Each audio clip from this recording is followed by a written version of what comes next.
Dear Diary, how did a once beautiful romance story turn sour very quickly, you might ask? Well, it started with complaints about our sex life.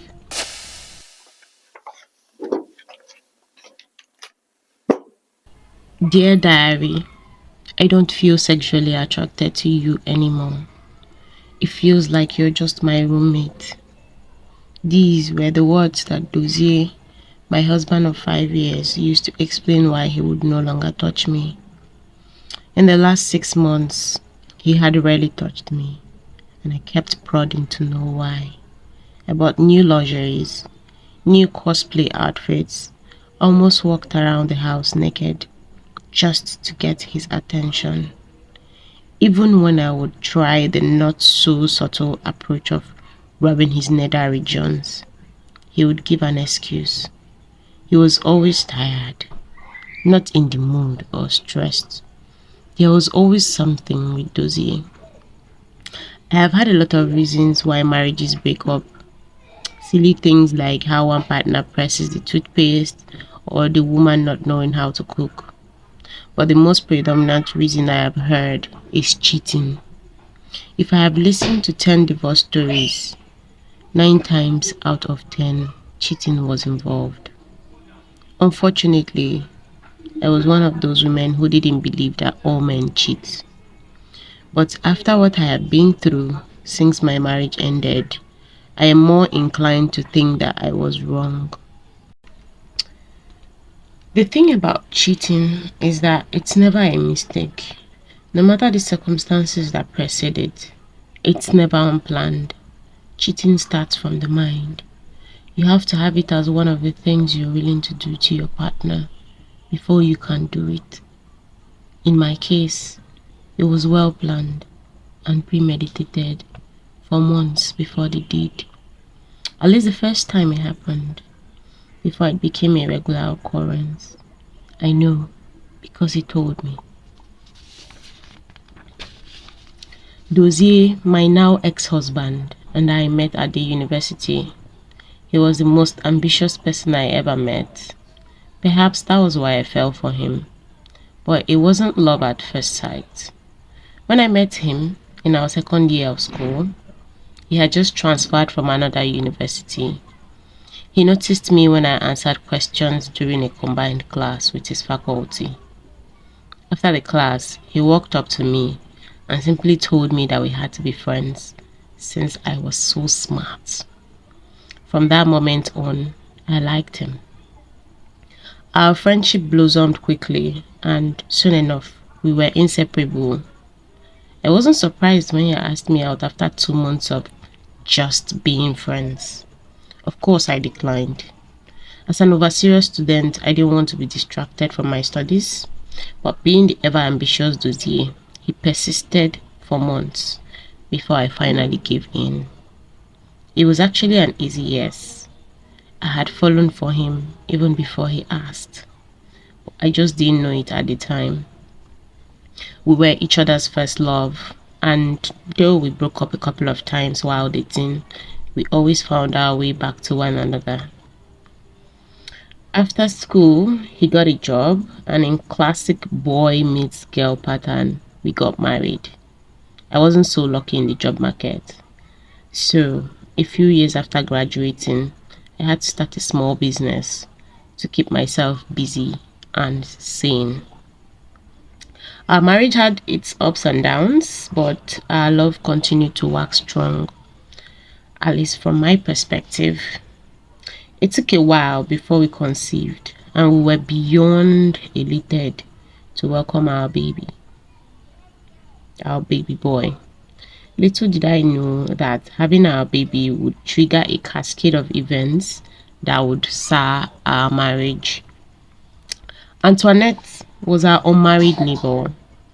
Her relationship with my husband became a thing while I was pregnant. It was a difficult pregnancy. I had hyperemesis gravidanum, which is just a condition where the woman keeps vomiting and losing weight. And this meant frequent visits to the hospital for intravenous hydration. I could barely eat, or drink anything for most of my first and second trimester. The drugs that helped keep the vomiting at bay made me very drowsy. Sleep was my solace during this period. It was also the thing that gave Dozie and Antoinette the time they needed to frolic around without being noticed. They used this opportunity to act out their romantic fantasies. I would never have suspected if she hadn't started blackmailing him for a more committed relationship. When he could no longer deal with her harassment, he came to me. I still remember that day. It was late morning on a Saturday, barely 3 months postpartum. I was wearing my yellow sundress that I was happy to discover I could still fit into. I went to our bedroom to tell Dozie about my reclaimed dress, but I found him in a somber mood. Before I could ask what was wrong, he knelt down, crying. That was very strange. He had never knelt to beg me when we quarreled, so whatever he had done must be really bad because we weren't quarreling. Immediately, I saw the tears on his face. I had the strangest feeling. I can't even find the words to describe it, but I knew that something was wrong, and it had gone terribly wrong. My body went numb as I braced myself for whatever he had to say. He confessed everything about his relationship with Antoinette, our West African, French, unmarried neighbor. When he was done talking, he expected me to say something, but my mouth refused to move. My heart felt like a brick had been placed on it, so I went to sit at the edge of our bed. He continued talking, but this time I couldn't hear him. A million thoughts were simultaneously running through my mind. It felt like a dam had broken, and I could barely hold one thought. But as he spoke, I could feel his remorse, and he kept promising never to do it again. I just sat there staring, but not saying anything. For weeks after, he followed me around with his eyes, begging for forgiveness. Before he would say anything, he'd check for my mood. It was as if he was walking on eggshells, and I secretly enjoyed seeing him suffer for what he did. I truly believed he would never do it again. How could I not? He readily answered every question I had. Why did you do it? How many times did you have sex with her? What was it like? Was she better than me? Will I ever forget? Will we ever go back to having sex without me imagining that this must have been how you did it with her? Every question he patiently answered, no matter how many times I asked. But that was only the first time. A preamble. He had only tested the waters to see how I would react in the face of his infidelity, and I fell for his trap. It wasn't long before he was back to romping with our unmarried neighbor again, but this time he diversified his cheating portfolio. It got so bad that at some point there were so many women I couldn't keep track of who was who. The day I discovered the depth of his lechery, I was shattered. How did a once beautiful romance story turn sour very quickly, you might ask? Well, it started with complaints about our sex life. He said, and I'm borrowing his words, there was no spice in my bedroom skills. It was too much vanilla and he wanted variations of flavors. I did my best to spice things up in the bedroom, but no matter what I did, the complaints never stopped. In fact, they increased with my trying. Before long, he started keeping date nights with excuses of having to work overtime. And as an understanding wife, I believed him. And this was after his confession.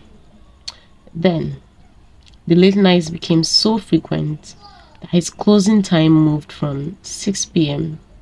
to 11 p.m.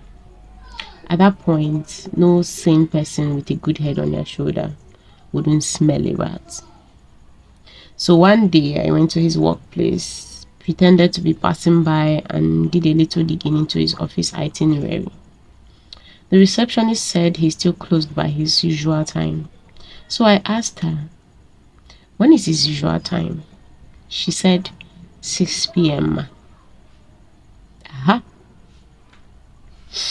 That evening, I logged into his home computer and accessed his Google Maps timeline. What I saw broke my heart into a million pieces. At one point, I thought my heart would explode from the pain. But he did not come home that night. Maybe he would have noticed the wet pillow and bed. But then, Dozie had stopped noticing me entirely, and I didn't even realize it until the day I bawled my eyes out from the pain of what he was doing to me. The man I called my husband never came to ask me what was wrong.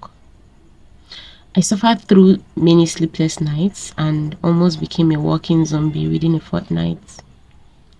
But he simply refused to see me or my suffering. When it became too much for me to bear alone, I reached out to my family and friends. Everyone told me to endure. That's part of the things that happen in marriage, they said. Everyone's marriage has faults. Try and make it work. So, I tried to endure and make it work. Then, I fell pregnant again in the 5th year of our marriage. He started showing more concern. He reduced his frequent nights out, and I even began to think that having our new baby would make him change. Oh, how delusional I was. Shortly after the birth of our daughter, he resumed his sex capades like he never stopped. It got to a point where he would bring them to the house as his co-workers, and I was made to entertain them. When I informed his parents about his conduct, his father told me that there wasn't really anything wrong with what he was doing, that as a man, he was technically free to do as he pleases. But he tried to speak with him about discretion. He, his meek mother advised me to join a strong prayer group. That was how she saved her marriage. When loose women were trying to take her husband away from her, I still stayed. It was not until I had an episode with boils in unusual places that became a HIV scare that I decided to leave. His parents called to make sure I knew that divorce is against the word of God, and the Bible says that any divorced woman who remarries becomes a prostitute. My parents begged me to stay because of what people will say. Nobody in our family had ever divorced. Why must I bring this shame and stigma to them and the family? Not once did anybody care about how I was coping with the mess. They all wanted to save face in society. Nevertheless, I did what I thought best for my children and I. They were too young to be motherless. And at 35, I was too young to become one of the many victims of abusive marriages, albeit not from physical violence. And that was the thing about the trauma that Dozie made me go through. Because it was emotional and no one could see it or know the extent of the damage it caused, it was difficult for them to fathom. It seemed like I was complaining about a little thing, something trivial. But Dozie had fallen out of love with me. In short, he had even started hating me. I really would have stayed for my children if he had agreed to never touch me again. But he was one of those men that thought they could eat their cake and still have it.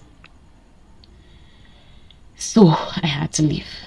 Everyone concluded that he had been charged, but I knew there was no jazz involved. Dozier's head was very clear, and he knew exactly what he had done and still continued to do. That was how my husband of 7 years destroyed our marriage the year I turned 35. Till I picked my pen again. Yadiba.